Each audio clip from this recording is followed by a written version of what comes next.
Hello, everybody. Surprise. Hi. It's funny because we were just talking about Chuck and I were talking about time zones, and then I looked and I saw that the Writer's Journey show was getting ready to go live, and I was like, "Oh crap, we can't go live at the same time." And then they had to cancel. I was like, "All right, that would be an interesting like test. You know, see who draws the most. I guarantee you the girls would win. I guarantee you Lauren and Kayleen would hands down kill us. Yeah. So surprise, Friday afternoon, live. Welcome.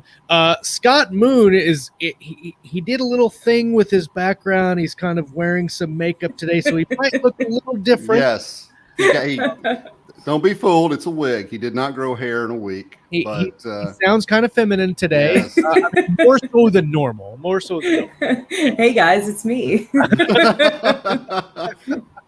You're gonna have to say some like really random, just like off the wall sarcastic stuff about coyotes. It'll make the full circle thing. Everybody in live chat, welcome. Barta today gets the first comment of the day. He gets the golf clap of appreciation. Hello, Bard. It's the golf clap of not being Rick Partlow's first comment of the day. I bet he doesn't even know we're on. No, he probably doesn't. Let's see. Chucker Charlie's Eve, Corey Gillum. Hello, welcome. Oh, Charlie's in Nebraska today. He's just north of us. I can wave and he can see me because in Kansas it's flat. It's over here for me. Or over here. Way over there. It pretty much doesn't matter which direction. Isn't that true for everywhere, though? I mean, it's 4 in the morning there for you, is that right? Uh-huh. Oh. Yeah. Well, we appreciate your dedication. Yes. I like you guys. And so in fact, I'll tell a secret. I don't know if it's a secret. But so I caught the last show and it was so good and I really enjoyed like your whole conversation, your whole discussion stuff. So I hit Josh up on Facebook Messenger and I was like, "Hey, great show!" And he's like, "Thanks. What's new with you?" And I don't remember where I went from there before I very cleverly was like, "Yeah, so I'm the girl who's going to invite myself to your next show because I want to talk about this stuff with you guys too." And Josh was very gracious and allowed me to bully my way in. I think all the guests that we've had over 6.5 seasons of content, I think you might be the only guest that has managed to finagle her way. The just won't go away. Now that I'm thinking about it, this isn't the first time this has happened. I would have to do some math, but I'm pretty sure Kacey has been on more shows than any other guest in the history. I think so. And I remember, I also think there were a couple of times she actually brought friends with her. Yes. I do like to bring friends to the show. You guys are just so much fun. Oh, and we love having you on the show. It's great. Absolutely. You bring something to the show that's just it's a relaxed, fun, everybody wants to hang out and talk with Kacey atmosphere, and that's why thanks. I love the show. And you're super smart, and you kind of make Chuck and I look intelligent by like just taking our. In all fairness, though, that's not a high bar. It's not a high bar. It's not a high bar. You take whatever we say that's stupid, and you turn it into like something that's intelligible, and like, that's exactly what I meant to say. Oh, well, thanks. You guys are very kind. I mean, you could just keep going and I'll never leave. So we've got like the big palms and you're the pharaoh. Got that little Cleopatra pose. Yeah, that's right. Great. Someone get me a couch. I must lounge. That'd be great. You just have like some golden cats like set up. Okay, well, let's do the updates then. Kacey, since you're the special guest and it's Scott Moon's hot seat, you get to go first with your weekly update. Okay. So let's see. This week,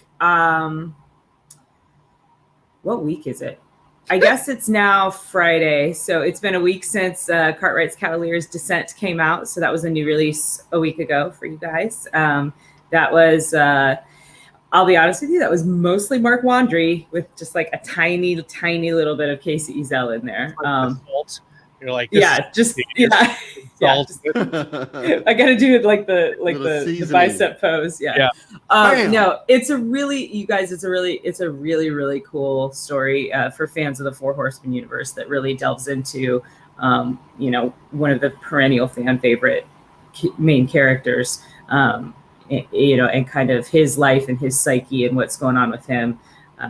And I just happens to write the love interest for that for that story. So yeah, and for those of you who caught Friends with Benefits in the Wings, takes that story and like expands on it. So so that's been out for a week and it's doing very well.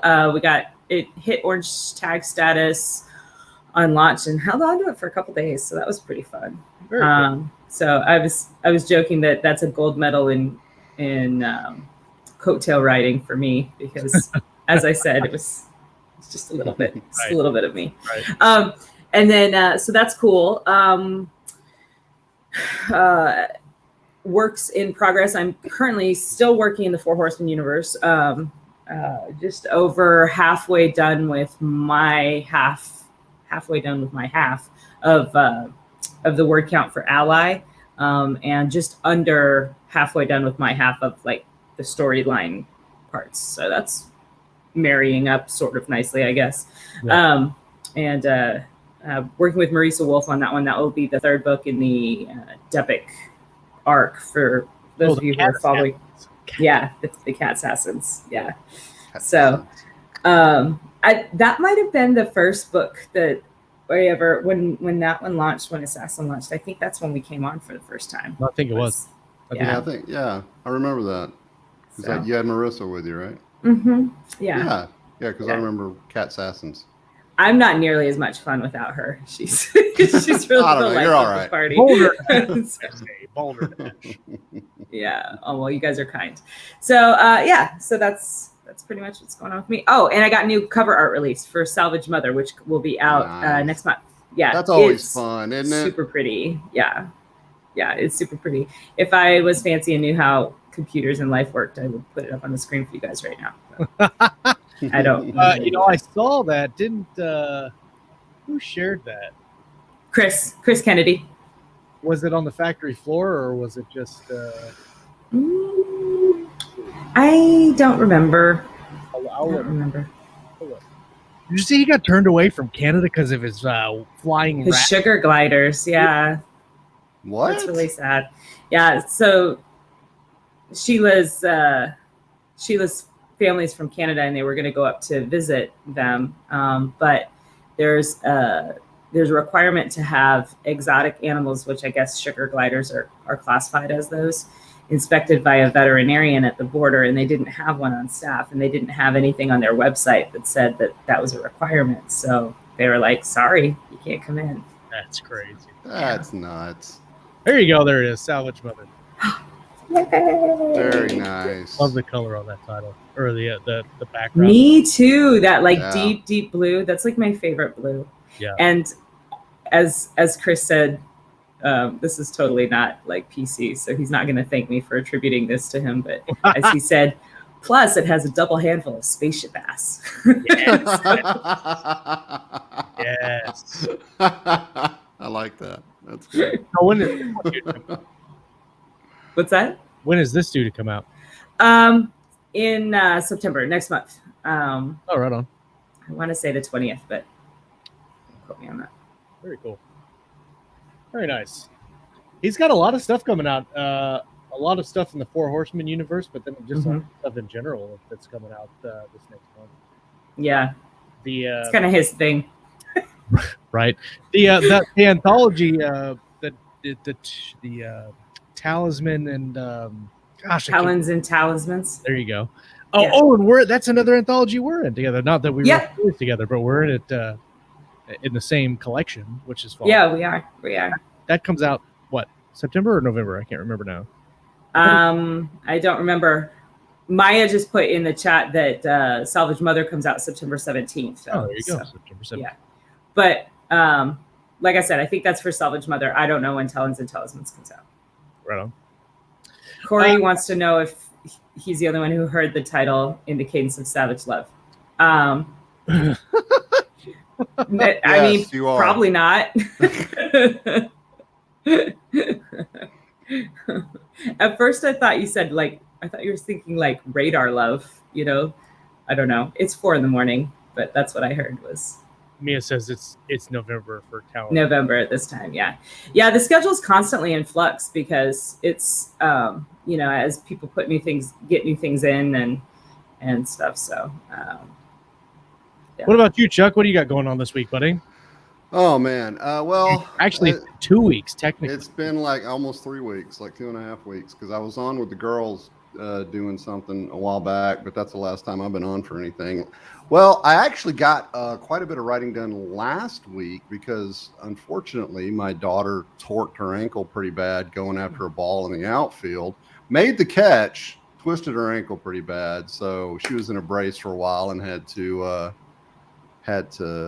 take it easy. So during that time, I got let's see. I sat down and looked at my schedule going forward for the month, and if I can average 500 words a day, 6 days a week between now and the end of September, I can finish Jack Dark Book 2.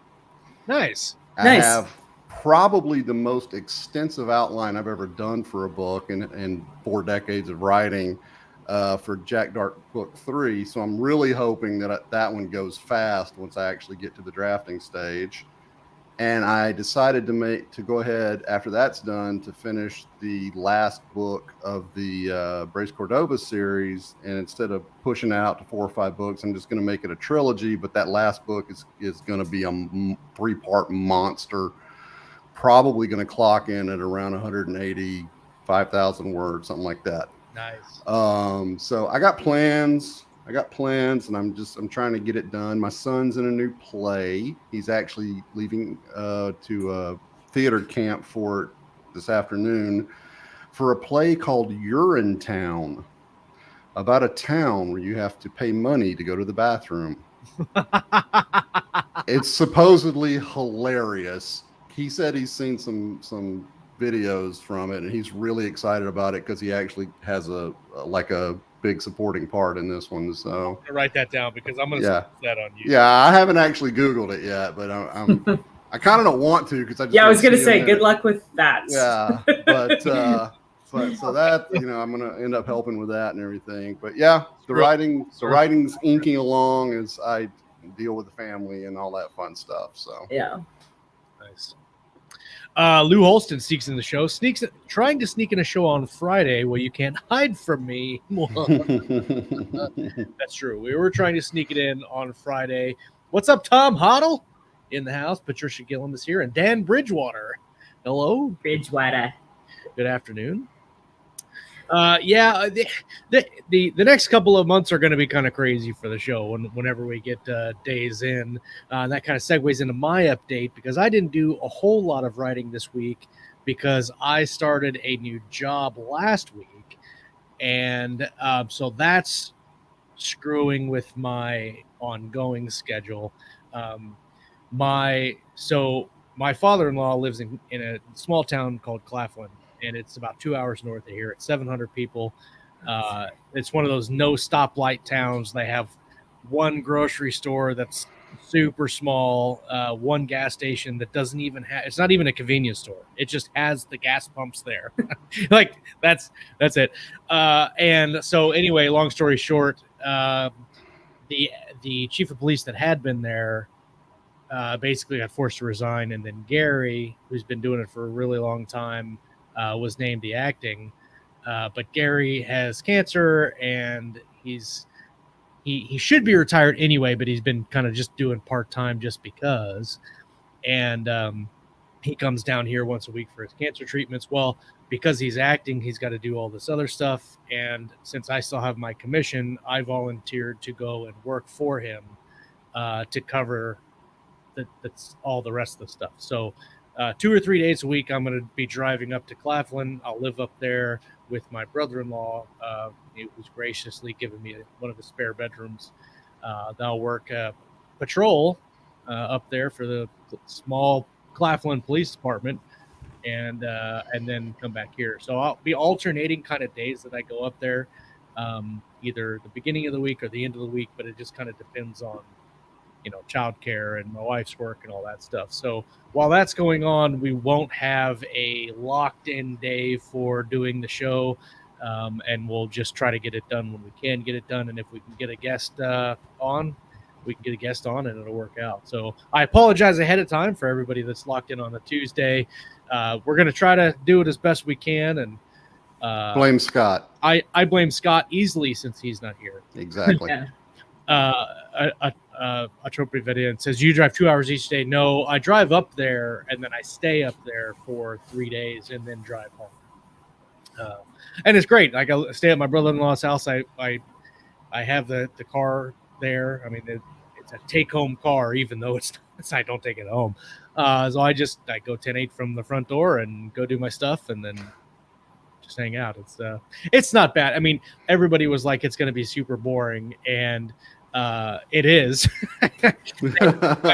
They get about 15 criminal cases a year, which I could do that in a week here in Wichita.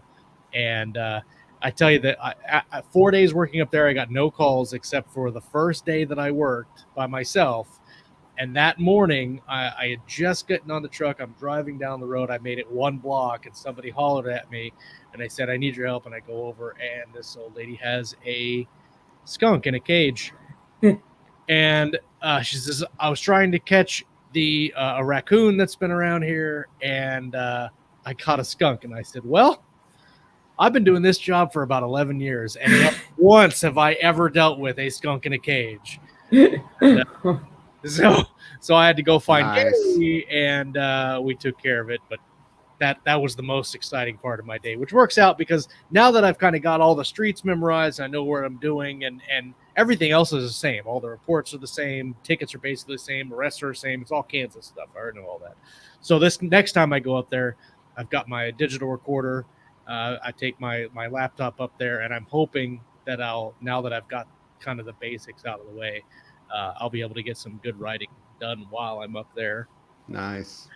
Let's see. I've done a little bit of work on Sentinel, which I think the name is going to change again because somebody just released a Sentinel book again, and now there's like 5 different Sentinels up there. So I'm trying to come up with another series name for it. The idea I had last week that I got from another author was basically having kind of like how Scott has the Reaper series, and like every title is something and Reaper. My idea was to do Weaponized, and that would be the series name, and then you could like Weaponized Courage or Weaponized Honor or Weaponized something. But that I'm still playing with that. I don't know if I might actually use that or not. I got some really, really, really, really good feedback from a pitch that I submitted to an editor several weeks ago. Kacey knows what I'm talking about, but I can't really talk about it. I got really good feedback. I'm going to work on it a little bit, and I tell you, so I was expecting a yay or an A off the pitch, and I was actually expecting a no. But what I got was, I don't love it, but this is why, and then 900 words of why. No, that's good. Which, from the publisher that I'm talking to, is amazing, and it's fantastic feedback.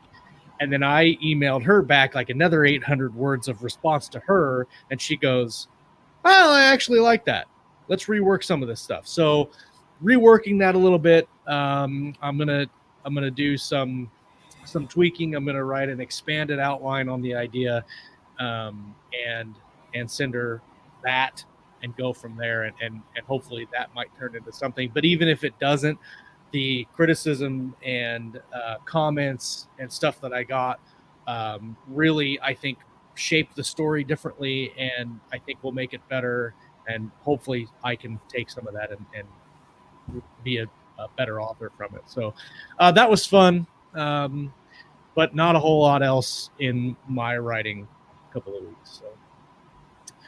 But anyway, let's talk about writing in general. Last week we talked a lot about getting into writing in 2021, and how that kind of looks differently than it might have looked 5 years ago. And, you know, the pros and cons of indie publishing a little bit.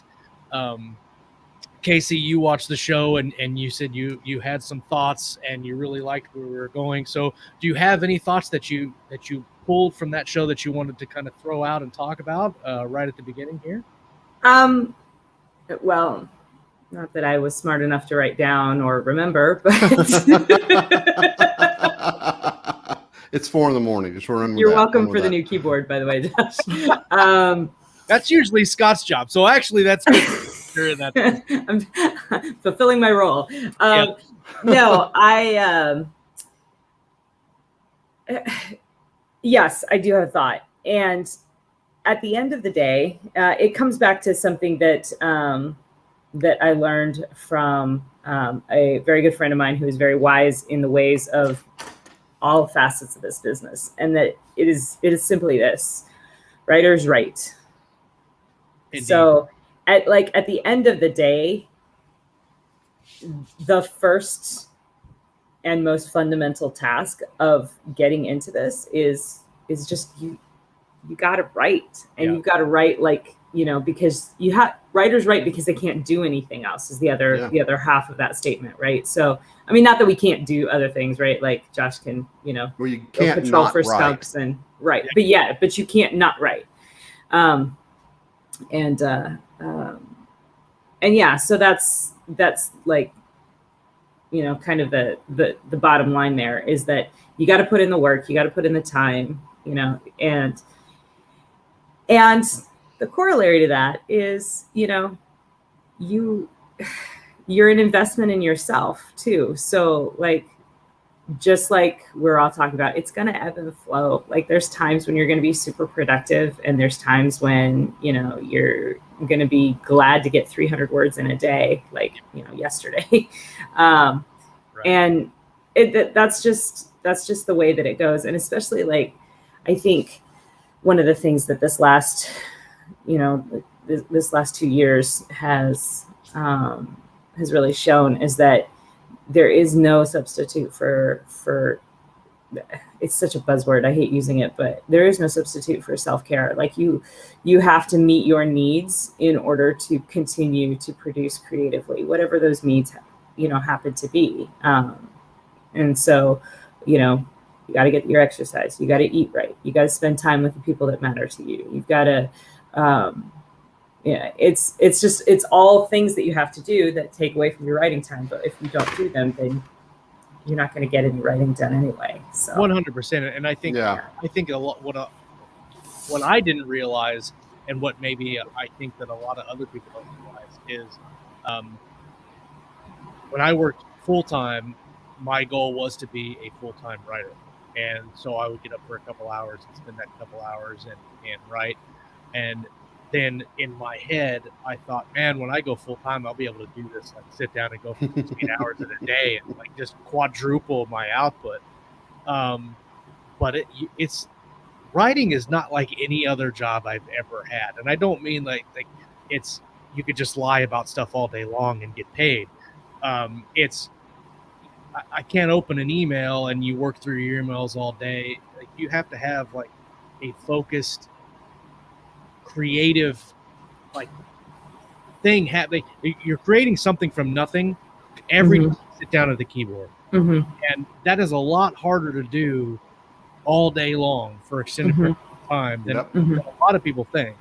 And I made that realization this year when I thought, man, I could have probably kept my full-time job and still produced as much as I produced last year. Now, granted, there are outliers, obviously. There's a lot of people who can sit and do 8-10 hours at a keyboard and do 10,000 words in a day. That ain't me. And it's not a lot of other people either. No, it's not. Those are definitely outliers. And a lot, and there's only a select few of them that can do it and produce quality. Right. And, I think that we talked about it last week with the indie stuff, having the ability to publish your own thing. And I mentioned this last week too, about writing and then just throwing shit away. And a lot of people are just completely opposed to the idea of writing, throwing shit away. But I think taking the time, an hour a day at least, and just writing, and not worrying about cover art, not worrying about editing, not worrying about any of that, just writing, and maybe even like picking something that is an aspect of writing, like POV, and playing with multiple POVs on the same scene, just as kind of an exercise. Because I like I mentioned the last time we had the show, it's like I was never a short story author until I had to write short stories, and then now I think I can write a pretty decent short story. But I like the ones that you write. Well, thank you. I appreciate that. I like the ones. My favorite are the ones that we wrote with Gage and Kurt. I like those too. But I think you take some aspect of the craft and you practice that. It's like we mentioned art last week. An artist will take and practice hands for whatever until he gets those right, and then he can move on to something else. Yeah. And I think a lot of people, when it comes to writing, they only focus on like, does the story make sense, instead of focusing on like, what is the best way to tell this story. Right. And I kind of disagree with one little part of what you said, and that's when you said, write it and then throw it away. Don't ever throw anything away, man. Like, be like the depression grandma washing the butter tubs. Have that little folder with keep everything. Yeah. My book that's coming out next month it started off as a completely unpublishable 20,000 word novella, and I was like, I love this. I can't do anything with it. Mm-hmm. And it was like one of the first things I wrote, so there was all kinds of like technical craft type problems with it. Yeah, but the idea is still there. But the idea was there, and the emotion in the piece was there. And so what kind of work did you have to do to make it publishable? First I had to find, and I could have done this myself. I could have created my own world that it fit into, but instead I stumbled upon Kevin Steverson's Salvage title universe, which is, his best-selling IP that he publishes through Chris Kennedy Publishing. And it's a really fun kind of open world, almost like a sandboxy type of sci-fi setting. And my story would have worked in it. And so having found that pre-existing setting that it worked in, and then getting permission to put it into that setting, saved me a lot of work that I would have had to do in order to make it publishable on its own, where I didn't have to, I didn't have to do all the world building because Kevin had done it for me. So, or I did some still within the context of my story, but it's nice having a little framework to work. Yeah, exactly. So that was a bit of a shortcut, but sorry, I'm waiting to see if my cat comes back, and so I thought I saw him out the back door. If I suddenly run away and then come back, that's what's going on. Is I'm getting my cat. But the biggest thing that I had to do is I had to change it from first person point of view to third person point of view, so that we could include Kevin's characters within that, within the same novel, so that they because they come to a point in the story where they do interact and stuff. So I essentially had to rewrite the whole thing into third person POV. And as I was doing so, I could see a lot of, see and fix a lot of the rookie mistakes that I had made with, telly rather than showing, and not really a lot of head hopping, because, you tend not to head hop when you're in first person. Right. But a lot of places where I just really skipped over things or glossed over things that really needed to be much more explored. And so any one of those come to mind, like a specific instance of having to flesh that something out?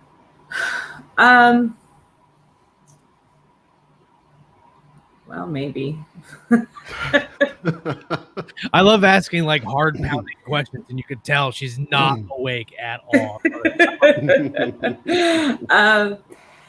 Yeah. So I If you can't think of anything, we can like continue. Yeah, no, I can. I'm just trying to think how spoilery this is gonna be. So like the whole thing opens up, and it's very much, you know, in media res, and so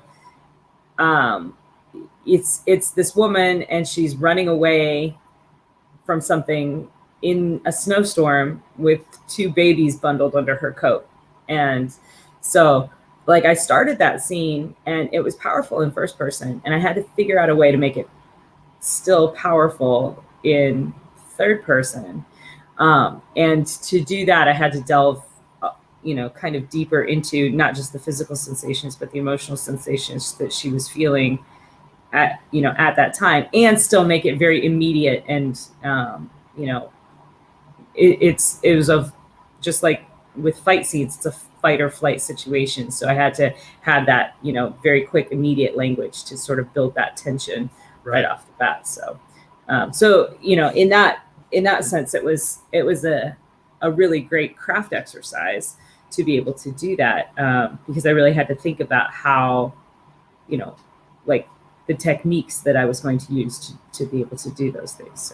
So anyway, my point is save everything, you know, have that folder, you know, the never see the light of day folder, that maybe some days this stuff will see the light of day. I do agree with that. What I think what I meant to say with the throw it away is just move on to something else. Yeah. Practice. You're going to write horrible stuff. And instead of kind of just getting in the cycle of going back and just fixing, just write it, learn something from it, and then move on. And yeah, put it in that folder. What you mentioned going from first to third. One of the cool things that Steve Bollier told me one time when I was talking about third person is that I like to write a lot of third limited, like really close in third limited. Yeah. And he says the way that he likes to write third person is almost writing third person as it's first person. Like you're in third person, and instead of doing like he thought, just have that as part of the narrative. So you're writing third person, but you know, in first person where you can look at something and you're like, this guy put this thing over here. I can't believe that, but that's part of the narrative. You can write that in a certain way to fit that into a third person, like a close third person narrative. Absolutely. That helped me a lot, kind of, because Ellen talks a lot about filter words like she knew or she felt or she heard. And writing third person as first helped me get over that block where I'm like, he felt the bullet hit. Well, he wouldn't, in first person, you wouldn't say I felt it. You just I got hit by a bullet. Right. You can kind of clean up a lot of those filter words, and I'm still trying to get those filter, because sometimes the filter words sound correct where you're like, you know, he felt the wind against his face, and that sounds right almost, but you can just say the wind blew against his face, and that's the same thing without the filter words. And that, I'm still learning to try not to do that. And it's really powerful too, because, you know, you can even take it a step deeper than that. You know, going back to your bullet example, I have never been shot, thankfully, knock on wood. But I know people who have. My husband actually was shot, and you know, at the time he did not think, oh, I got, you know, hit. He did not think I got hit by a bullet, right?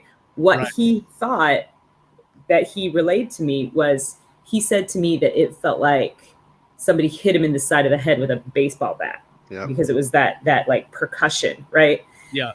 So when you're, sorry, that got dark, but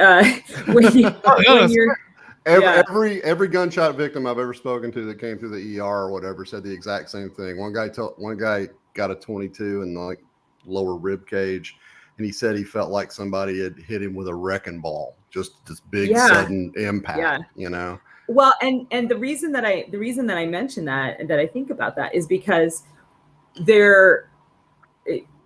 again, according to my husband, getting shot, as it turns out, is somewhat of an emotional event. And when you delve into the physicality of that, you can also convey the emotion of that experience to a certain degree. And that's one of the things that I really enjoy doing, because I am an emotional writer, and I want to tell my stories by eliciting emotion in my audience. And so really getting very close inside the third person point of view. And sometimes I do still write in first person. It just wasn't right for this particular story, but you can do it in first as well. But getting that, it's the closeness, like you talk about, Josh. It's the closeness of the point of view that really builds that immersion and allows the reader to connect with that character, so that as it happens emotionally to the character, it happens emotionally to the reader, and makes them feel the story as it unfolds. Yeah, because you're not. The way I look at it too is filler words like that is telling, instead of showing. Yeah. Oh, yeah. Absolutely. It's almost the very definition of showing, where he felt he knew, instead of just just looking over there and you see something happening and he knew this was happening for this reason. Instead of saying he knew this was happening for this reason, say these people were going over here because of this, or something like that. Because then you're not telling why, you're just showing that he knows. Yeah, and that's powerful. Like that engages that the whole thing about showing, not telling, is that there's a difference between me telling you a story about what happened to me today, but then if I show it to you, that pulls you into it, because you have to apply your own interpretation of the events, and that's where your imagination starts working with mine, and that's very, very engaging for a reader or viewer or whatever. Speaking of pulling somebody in, what? Good morning. The coyote wakes. Oh, the ruse is up, you guys. I'm not Scott Moon. There's two Scott Moons. There's two. We don't need that. I was almost both tired. I almost wasn't allowed to come through because I frankly have a giant pillow scar on my face. Hopefully you can't see it on the camera. First of all, anytime you can have those big lines across your face, I know, that's awesome. That's a staple to anybody that just says, "I just had a good sleep." Okay. Yeah. Let me wake up for, or at least laid on my face. One of the other. Anyway, so I came right in the middle of something. No, we're talking about getting shot. We're talking about getting shot. And it's bad. Says, I hear it's not good for you. Baseball bat fits with. He got shot in the chest, and that's how he felt as well. And then Kit says, Shaneland writes on YouTube has a good video on psychic distance, explaining various degrees of third person. That might be an interesting video to check out. It's funny that you call it psychic distance, because I learned a lot of these lessons kind of in trial by fire with writing my psychic books, actually. Because when within the mythology of the world that you're working in, when you can literally head hop, it's like, okay, wait a minute, does she know this? How does she know this? Right. Oh, and I have to make a thing here. J.R. Hanley says he loves the dolls on my shelf. Thank you, J.R., but they are action figures, and somebody banned him from the show. Action figures. Scott, we all gave our updates, man. Do you want to give an update before we kind of delve back into the conversation? What have you been up to this week? Okay, so I can't get my mouse to work, so I have to look down at my laptop instead of it. Well, anyway, so sorry. I'm working on The Last Reaper 11. I'm about 70,000 words in. For 90, and I of course happened to re-outline the last section because it had a really deep, one of my best outlines ever, but I got a little out of control, so now I had to redo it because this doesn't make sense, and this will be better if I do that. So I worked on that a little bit. I'm working on Blue Sun Armada 3, which is taking forever because I'm using the Richard Fox method, which is where I do one character all the way through, then the next, and then the next. Well, what happened is I do that. Yeah, I started with a side character, and that side character has about 30,000 words so far, so I'm not quite sure how long this book is going to be. So, because that to me, I mean, if it works for you guys, fantastic. But to me, that sounds like a really good way to get sucked down multiple rabbit holes. Oh yeah, we'll see. If you follow if your outline is good, like when I did it, the outline was solid, and so I knew nothing was going to happen in the draft that was going to affect the outline. And so if you have a solid outline and you're confident with it, you can just follow that line all the way through. The problem that I had is that some of the timeline elements of jumping between the 2 or 3 plot lines got screwed up. And so like I'm writing things and I'm like, oh, I didn't allow for enough time to transpire between this and that. Yeah. My problem is always that if I have an outline, I just, it's always long. When the more I outline, the longer the book is, especially with multiple characters. So it's really quite interesting. The advantage of it is, I think, is that you don't lose track of those side plots. You know what I mean? Yeah. A lot of times I'll be writing, and then you go back to a character that you've only written like 5 chapters on, and you're like, when did this happen for them? You know, so we'll see. It'll hopefully it'll be fun, but that's about that. Obviously working a lot this week, and going to buy a house. So I'm moving closer to Josh. Congratulations. 8 to 9 months, and I'll be very poor because houses are expensive right now, but whatever. I too am moving closer to Josh and all the rest of you. But relatively speaking, where are you going? We're not entirely sure 100%. But I am retiring from the military next summer, and I will be moving back to the United States, and ergo closer to Josh. You don't live you're closer than I am. But probably Virginia, in answer to your question, Chuck. So that sounds good. Yeah, Virginia is nice. My husband's I think you might actually be closer to me than these guys if you're in Virginia. Probably. Because I'm in Alabama. So. Oh, yeah, for sure. God, every time he says Alabama, I just want to yell, Greenbow, Alabama. At least you're not yelling Roll Tide. Roll Tide. That's what came to my head. That's what I know this is so totally off topic, but I got to tell you this story. So my wife, a few years back, she goes to New York for a work thing, right? So I'm at home. I'm holding down the fort doing my thing. Phone rings. I answer it. It's my wife's number. And I'm like, hey, babe, how's it going? And she's like, and this guy's like, oh, yeah, I found this phone in the back of a cab. And I was just trying to get it back to the owner. I was thinking maybe you might know. And I was like, and I go through the whole thing with the guy. He's got this thick Brooklyn accent, just deep. And so I tell him how to get in touch with my wife. And he's like, yeah, where you guys at? Where y'all from? I said, we actually, I live in Alabama, and, she's up there on a business. Like, oh, Alabama, yeah, Roll Tide, man, Roll Tide. And I'm like, fucking Brooklyn. I can't get away from this stuff. Nice. Roll Tide, man, Roll Tide. That's awesome. It could be worse. It could be asking you, where's Toto every time you go. Yeah, I guess you guys. I'm not in Kansas anymore. Yeah. That's slightly more annoying than walking into a Quick Trip in uniform and have somebody go, he did it. Oh, yeah. I wish I had $1, man. That would be awesome. There's a couple of times where I've been, I've a couple of times worked a lot of part-time, be walking in a uniform like that, and somebody say, yeah, arrest him. So I'll take my handcuffs out and go over there and start hooking them up. That's awesome. I usually you have to stop, of course. But it's usually very popular. I'm not actually allowed to do that. Yeah. I don't get things like that, but there was a time when where was I? This might have been Montana.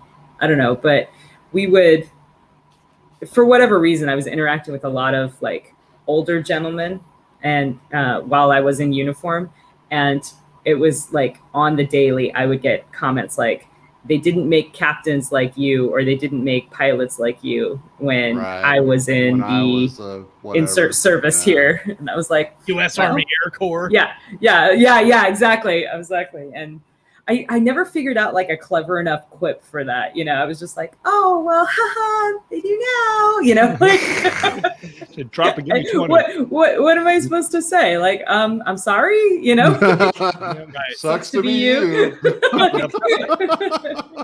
That's what you get for your poor planning.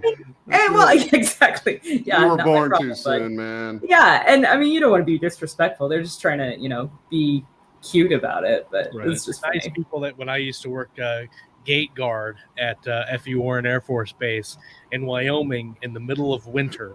After this coil heater that's above you, and I've got my fleece and my parka and my everything like this, and I'm just cold enough for you. And I'll hand them back their ID. Have a nice day. And they're like, stay warm, and I'm like, ooh! Every time I just I want to shoot you them right in the face. That anger keeps you warm, though. Oh yeah. Or when it's doing you a favor. They're really just looking out for you, man. You know how to really confuse gate guards on especially on cold days and stuff. Yep. Roll up with coffee. Be like, no, this is for you. Now that would be a legit thing. Try to slip through without the ID. Yeah. No, don't do that. But I think she did at first. She was super, super suspicious because I got cop face. Like, what are you trying to pull? I was like, I just want to give you coffee. It looks like it sucks out here. Yeah, it was very funny. Yep. The only surprise I had working gate duty that I remember more than anything was a 2-star general getting out of his car and walking up to me. And we had just gone to this exercise, FPCon Bravo, which is Force Protection Condition. And we were all just standing around in our regular gear. And he comes up and I see him. And I'm only an E3 at the time. And so I see this 2-star general come and I immediately start crapping my pants. And I salute. You're supposed to salute. Yeah. Well, I did that after. I crapped my pants and then saluted. Right. And he goes, "Where are your K-pots at?" And I was like, "Oh, what, sir?" Your K-pots. We're in Bravo now. Where are your K-pots? And I'm like, "Sir, I have no idea what you're saying." And he's like, "Your helmets." I'm like, oh, they're back in the thing. You need to have those on. I'm like, "Yes, sir. I'll go put it on right now." I had absolutely no idea what a K-pot was. K-pots. Whatever. I don't know. Make sure you grab your M1 Garand while you're at it. Yeah. Pretty much. I mean, how old was this guy? Oh, dude. I separated in 91, and that was an old term then. He was old. He was your age, Chuck. Yeah. It's part of the Kansas State song, Josh. The K-pots go rolling on, I'm pretty sure. It sounds like a college team mascot, Big guy in a helmet outfit. Yeah, the Kansas State K-pop. I know they're something else, but right, it's definitely some sort of fighting words. I don't know. You should have hit it. Oh yeah, sir, what did you just call me? So Josh, if somebody came up to you and said, "Why should I become an indie writer in 2021?" What would you tell them? Fucking don't. Well, so you will have homework for the rest of your life. Yeah, punch him and run away. Well, that's my thing. That's kind of something we talked about last episode too. Was it's with Amazon, 10, 15 years ago. Even 10 years ago is right on the beginning of Kindle. Right. But 15 years ago, they didn't have indie publishing at all. And so to make the decision to be a writer was to make the decision to submit and then get rejected for a number of years. Or just to be writing. Take my word for it. Before you got accepted anywhere, right? And so now when you say, I want to be a writer, and I said this last week, write for 10 years before you think you're going to get published. And just write and write and write. And of course, James said you could write and publish and learn from that and learn from the feedback. Mm-hmm. And they're both equally valid, I think.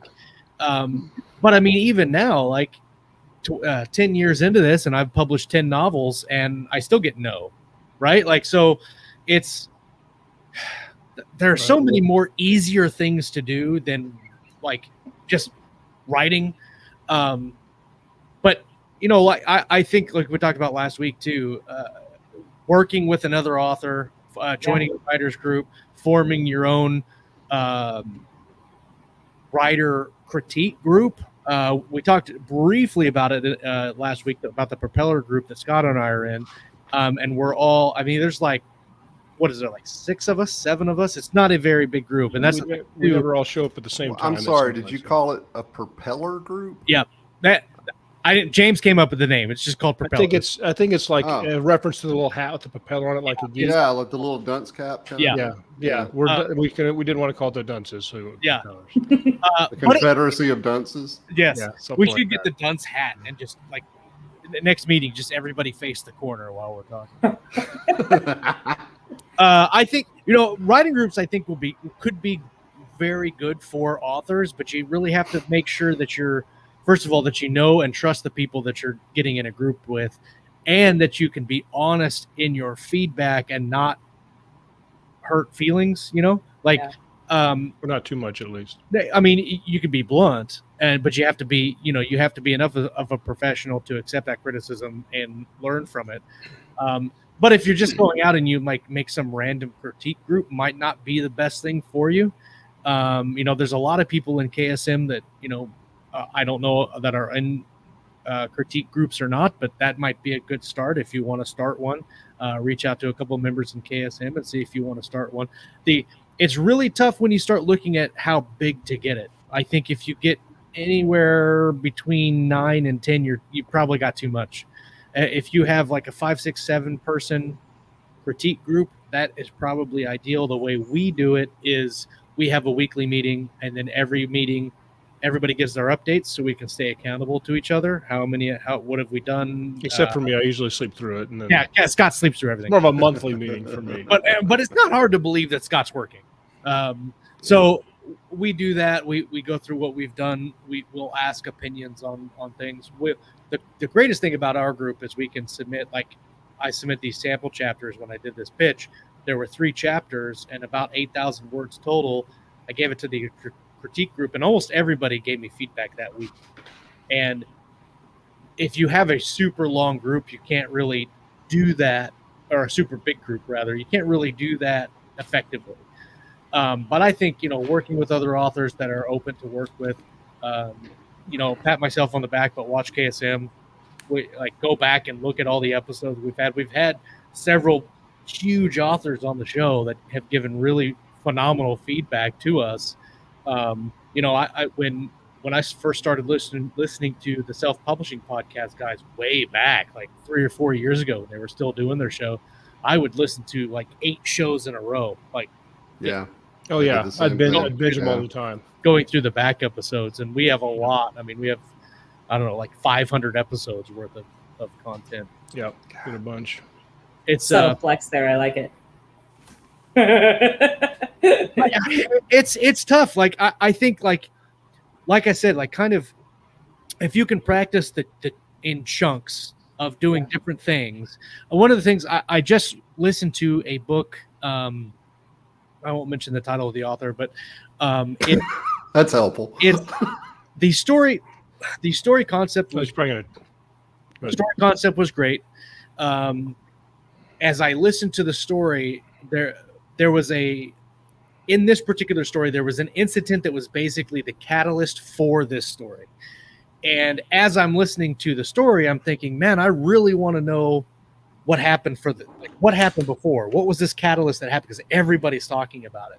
And in my head, I'm like, that's the story I wanted to start with. Yeah. Because there was a lot of mythology and character buildup around a central character, but that really wasn't explored to its full extent in the story. If the author would have started with that other story, I think that mythos would have carried through to that character and made that character a bigger element in the story that he was trying to tell. That stuff just comes with time and learning how to pull a reader in. Yeah. You could have a really great story and a cool character, but if you don't do the setup for your character, it's not going to matter anyway. Go ahead, Kacey. It looked like you had something to say. No, I just, I'm thinking about all the things that you're saying about, critique groups and finding, ways and places to kind of practice the craft and sort of experiment, and almost like a laboratory, right? And, I'm thinking about my own experience, and this is super nerdy and super geeky and, whatever. The whole thing here. Yeah, but I honestly learned so much about writing from writing fan fiction in fan fiction role-playing groups, right? Absolutely. And About the only thing that it didn't teach me was like the nuts and bolts of deep world building, because the setting already existed, because it was fan fiction. Right. But that's where I learned everything that I know about characterization and character development. That's where I learned just about everything I know about, what I was talking about earlier about writing by, emotional writing to the emotions, or writing with the emotions. And it also provides an environment where you've got that almost instantaneous feedback from the people in your little play group, because you're putting your work out there, and they come back with theirs and stuff. So, I agree. I think connecting with other writers, however you do that, whether it be through a critique group or something less formalized, is really, really key to your own development as an artist, if you will. One of the things that an old group that I was a part of it was Space Opera Writers, and it was a pretty decent sized group on Facebook, and I'm not sure what they do anymore. I don't have very much time to follow those groups anymore. But one of the things they used to do was a first page Friday. Mm-hmm. Yeah, I remember that. And every Friday, that's fun. It was basically an open thread. And I can't remember. I think every post, you created your own post, and then you did a hashtag FPF, and you would post your first page of whatever. And it technically didn't have to be a first page. It just had to be it was a page of something. The opener, yeah. Yeah. And so, and if you posted, you had to comment on at least 3 other ones. That was the rule. And I thought that was a pretty decent rule. Get people involved. You're getting people involved. You're guaranteed feedback, hopefully. And one of the things that I found about that, not only was it extremely helpful, but also I learned that giving feedback on a piece isn't necessarily me telling you how I would write it. And I think that's one of the hardest hurdle to get over in a writer critique group is looking at a scene or something, some material from somebody, and going, I would have written it this way. But that's usually what you get. That's the problem. And that's what I'm saying is that the best feedback that you can get is how you felt about it, not how you would write it. And that's well, and especially if you're in multiple writers from multiple genres in your group, because if you're in just, like when you started before all the internet and all that, and you would go to like Josh, I took you to the Wichita, or we met at the Wichita Writers Association one here at the library that one time. Yeah. And that's how it used to be. You'd get whatever random writers wrote in your area. Right. And none of us wrote the same thing, and it's very unlikely that they're going to have anything to do with military science fiction or something like that. And so you get some of that feedback that's not always productive. Yeah, I've started a few groups like that over the years, and I always told people that when they critiqued, they shouldn't read it and critique it like they're editing their own work. They should read it and critique it like they're somebody that picked it up off the bookshelf. Right. And they're like, this is why I didn't like it. This is why I liked it. And this is how I think it would be better from the reader standpoint as opposed to another writer standpoint. Because these folks aren't really looking for editors necessarily. 100%. Yes, 100%. And that, I think sometimes that's hard to. That's why sometimes it's hard to enjoy stories as a writer, because you're always. Oh yeah. Absolutely. How do I do this as a reader? I have a real hard time reading fiction while I'm working on stuff. That's why I use so many audiobooks. Yep. It's like watching cop movies when you're a cop. You're like, that's not all how it would happen. And medical stuff, if you're a medical person, Amy and I tear those shows apart whenever they come up. Or any show that has ever featured any helicopter ever. Anywhere. I am sure. My favorite is the helicopters picked up the giant mechs in Pacific Rim, because I'm pretty sure you guys can do that. We're super looks strong. Like it looks awesome. like also there's such a thing as giant mechs. Yeah. Right. I'm so sad there isn't. That'd be great. The other thing they have here in Odaiba, they have a life-size Gundam, and it's I've like seen this that thing on huge Facebook. robot, and it like dances and stuff. It's cool. Yeah, well, which will be good when the Kaiju come or whatever. Yeah, That's right. That's what it's Ready. for. We are ready. One thing about the writers groups, though, especially like in online, but also in person. I remember when I went to my first ever writers conference in like 2014 or 15, I think it was. It was at Oklahoma Writers Federation Incorporated. Kind of a weird name, but actually being around other writers was so amazing. I was like just like buzzing the whole time. I was so excited I was there. It was like in the industry. It was amazing. I felt like I made it, just from showing up. And so it was neat to have that connection. I wonder if anybody in the group would be down for a first page Friday deal if we did that. I bet you somebody. Yeah.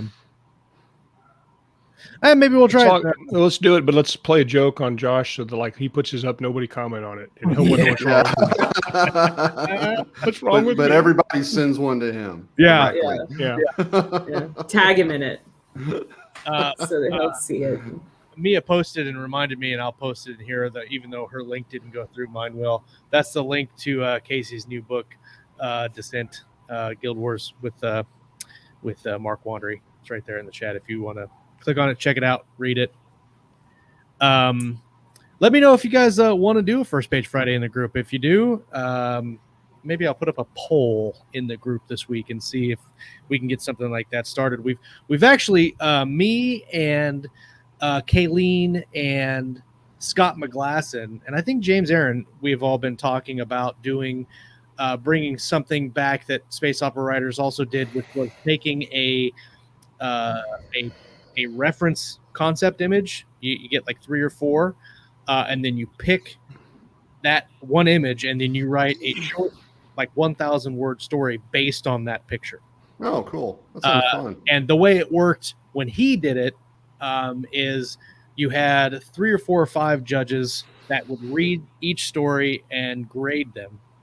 And then the top 3 would go to like a celebrity judge. So like he had Neil Asher, he had Peter F. Hamilton, who graded mine when I was in the top 3 one round. And it's cool. You get a little bit of feedback from an author like that. And then the big time author doesn't have to spend the time to read 30,000 words of all these other things. But we've been talking about bringing something like that back, something just to kind of get, like, we're a group for writers, and to kind of get writing going. That's, sometimes it's really hard to fit reading into your schedule, and whether or not you get to start up your own groups and find people to do that. At least we can provide a platform that not only can you listen to us rant all day and then admire Kacey and her wonderful talents and thoughts, and have Scott show up late, but then you can all kind of have a place for to do stuff like that. And it's interesting you brought that up, because one of my biggest, I should put in my updates, is I have like 3 or 4 books that I've told people I would read and review, and I haven't got any of them done. I've got one. Tom, I'm sorry. I'm sorry. Sorry.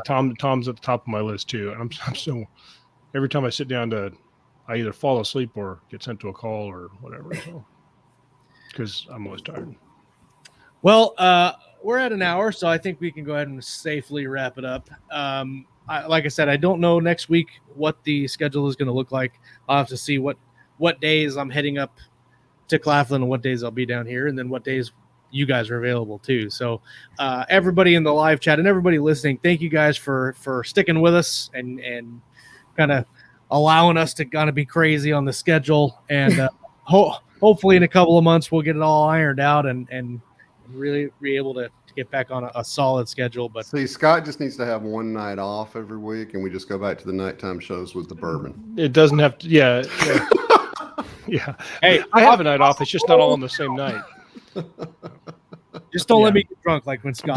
Those were some of those shows went a little bit off the rails. No, did they? And I think they were my. I think that's the only reason I have this job, is because Josh got so shit-faced the first time he interviewed me. Yeah, you're hired. You're going on this show talking to everybody. Kacey, thanks so much for coming on at 4 a.m. Thank you for having me, even though I invited myself. No. I've always said you can invite yourself on as many shows. Anytime. Hope your kitty comes home. Hopefully the next time we can have you on the show, we can do it on a more advantageous time. Yeah. Is it Saturday there or is it Friday? Saturday morning. So you're coming to us from the future. I am, yes. Why just I'm at a softball tournament in your time. Yeah. Well, hopefully not at 5 a.m, but yeah. Well, no, I take that back. We got to leave at 6:30, so I'll probably be up at 5. That sounds right. Sounds right. Yeah. Crazy. Night softball is tight. Everybody, if you're listening on the audio podcast and didn't know, we do a live show on YouTube sometime-ish on days of the week. Come and check us out on YouTube. Keystroke Medium will get you there. Subscribe and like. If you haven't liked this video, do it right now if you're watching. Razor Queen. Yes. Hi from the... Oh, I clicked on the wrong one. There we go. Hi from the past. Our ways are quaint. And Tom says he's down for bourbon. True. Josh buying more dolls before the next time. They're not dolls. But I don't know. My son keeps coming in and taking them. Anyway, thanks everybody for hanging out with us this week. We're going to come back next week. We're going to talk about some reading. We're going to talk about some writing and, of course, everything in between right here on Keystroke Medium. Peace.